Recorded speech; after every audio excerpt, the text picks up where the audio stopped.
ওম নমঃ শিৱায়। মহাশিৱৰাত্ৰিক মহাদেৱৰ ভক্তসকলৰ বাবে আটাইতকৈ বিশেষ দিন বুলি গণ্য কৰা হয়। এই দিনটোত ভগৱান শিৱ আৰু দেৱী পাৰ্বতীৰ প্ৰতি বিশেষ প্ৰাৰ্থনা কৰা হয়।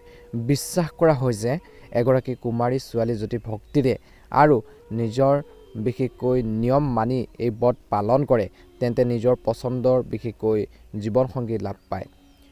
বিবাহিত মহিলাসকলে নিজৰ বৈবাহিক জীৱনত সুখ সমৃদ্ধি আৰু মংগলৰ বাবে এই বিশেষকৈ ব্ৰত পালন কৰে। পৌৰাণিক বিশ্বাস অনুসৰি বিশেষকৈ এই মহাশিৱৰাত্ৰিৰ দিনটোতে দেৱী পাৰ্বতী আৰু ভগৱান শিৱৰ বিবাহ হৈছিল। যদি আপুনি মহাশিৱৰাত্ৰিৰ দিনা ব্ৰত ৰাখিছে তেন্তে ভোলানাথৰ সম্পূৰ্ণ আশীৰ্বাদ পাবলৈ কিছুমান বিশেষ নিয়ম মানি চলাটো অতিকৈ প্ৰয়োজনীয় বুলি বিবেচিত হৈছে।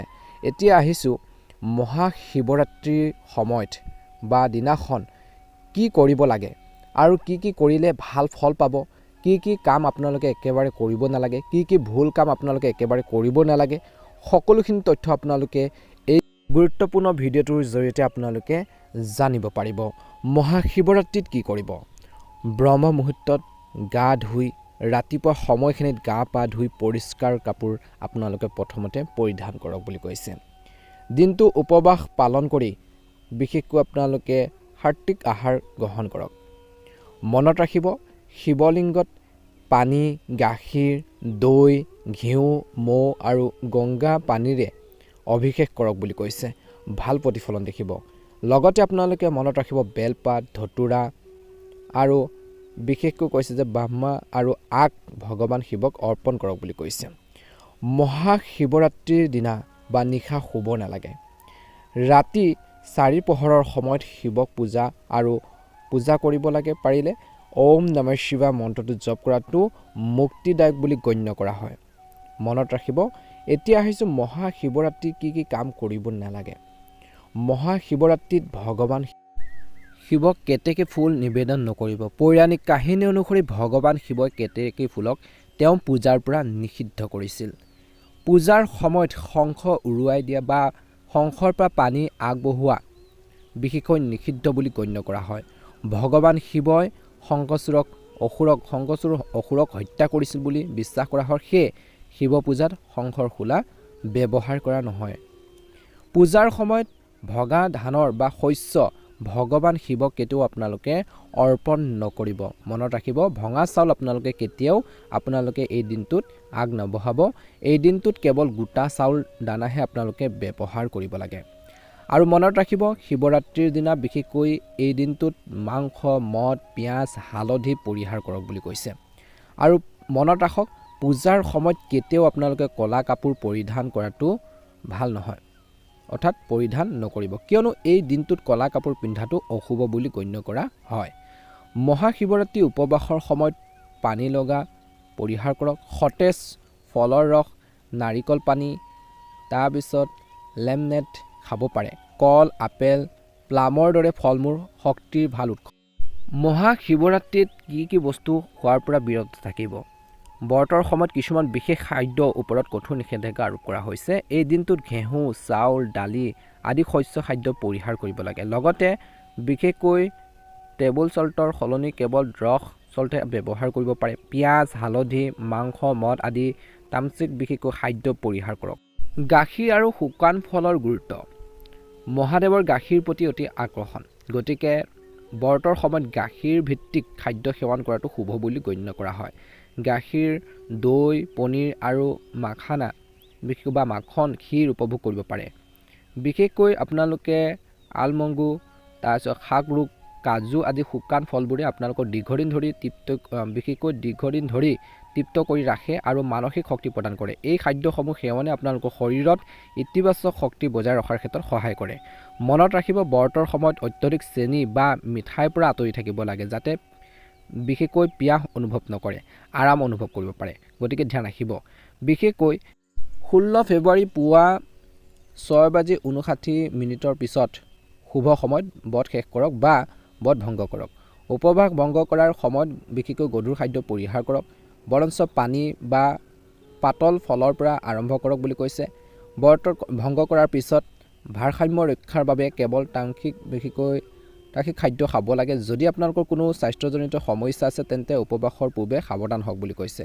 অৰ্থাৎ আপোনালোকে যদি বহুত বেছি অসুস্থ হৈ আছে বা বেমাৰ আজাৰ হৈছে তেন্তে আপোনালোকে ব্ৰত পালন কৰিবনে নাই আপোনালোকৰ ওপৰত নিৰ্ভৰ কৰে। গতিকে ধ্যান ৰাখিব, অতি কঠোৰ নিয়ম মানি চলাৰ পৰা বিৰত থাকক। মহাদেৱ কেৱল আপোনালোকৰ ভক্তিহে দেখে। মহাদেৱে এই উপবাসে সঠিক খাদ্যাভ্যাসৰ সৈতে মিলি আপোনালোকৰ জীৱনলৈ সুখ আৰু শান্তি অনাৰ সম্ভাৱনাৰ বৃদ্ধি কৰে।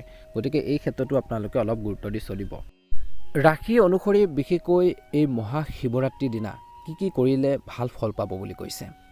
2026 চনৰ বিশেষকৈ মহাশিৱৰাত্ৰিৰ সময়খিনিৰ পৰা আপোনালোকৰ ৰাশি অনুযায়ী শিৱলিংগত কি অৰ্পণ কৰিব। প্ৰথমতে আহিছোঁ মেঘ ৰাশি। মেঘ ৰাশিয়ে শিৱৰাত্ৰিৰ দিনা বিশেষকৈ শিৱলিংগত বেলপাত আগবঢ়াবলৈ একেবাৰে নাপাহৰিব। অৰ্পণ কৰিব লাগে। অন্যান্য সামগ্ৰীও আপোনালোকে আগবঢ়োৱাৰ লগতে শিৱলিংগত বিশেষকৈ বেলপাত আগবঢ়াবলৈ মেঘ ৰাশিৰ জাতক জাতিকাসকলে একেবাৰে নাপাহৰিব। তেনে কৰিলে ভগৱান শিৱৰ আশীৰ্বাদ নিশ্চিত হ'ব। দ্বিতীয় ৰাশিটো হৈছে বৃষ ৰাশি। বৃষ ৰাশিয়ে এই দিনটোত শিৱলিংগত গাখীৰ অৰ্পণ কৰিবলৈ একেবাৰে পাহৰিব নালাগে। গাখীৰ অৰ্পণ কৰিব বুলি কৈছে। বৃষ ৰাশিৰ লোকসকলৰ বাবে এওঁলোকৰ সকলো বাকী থকা কাম সম্পূৰ্ণ কৰাৰ ক্ষেত্ৰত সহায় কৰে। গতিকে অন্যান্য সামগ্ৰীসমূহ আপোনালোকে আগবঢ়াৰ লগতে বিশেষকৈ গাখীৰ আগবঢ়াবলৈ একেবাৰে নাপাহৰিব। তৃতীয় ৰাশিটো হৈছে মিথুন ৰাশি। মহাশিৱৰাত্ৰিৰ দিনা মিথুন ৰাশিৰ জাতক জাতিকাসকলৰ কৈছে যে এই দিনটোত শিৱলিংগত দৈ আগবঢ়াব লাগে। তেনে কৰিলে তেওঁলোকৰ সকলো ইচ্ছা পূৰণ হয়। অন্যান্য সামগ্ৰীও আগবঢ়াব। কৰ্কট ৰাশি। কৰ্কট ৰাশিৰ লোকসকলে মহাশিৱৰাত্ৰিৰ দিনা শিৱলিংগত চন্দন সুগন্ধি আগবঢ়াব লাগে। এই কথা ভগৱান শিৱক সন্তুষ্ট কৰিব। অন্যান্য সামগ্ৰী আগবঢ়াব। সিংহ ৰাশি। সিংহ ৰাশিৰ লোকসকলে মহাশিৱৰাত্ৰিৰ দিনা শিৱলিংগৰ সন্মুখত ঘিউ দীপ জ্বলাব লাগে। তেনে কৰিলে ভগৱান শিৱৰ বিশেষকৈ অসীম আশীৰ্বাদ পোৱা যায়। অন্যান্য সামগ্ৰী আপোনালোকে আগবঢ়াবলৈ একেবাৰে নাপাহৰিব।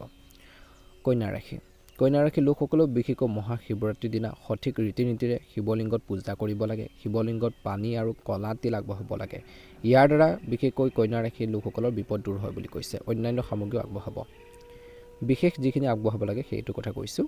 তুলা ৰাশি। তুলা ৰাশিৰ জাতক জাতিকাসকলে শিৱলিংগত বগা চন্দন অৰ্পণ কৰিব লাগে।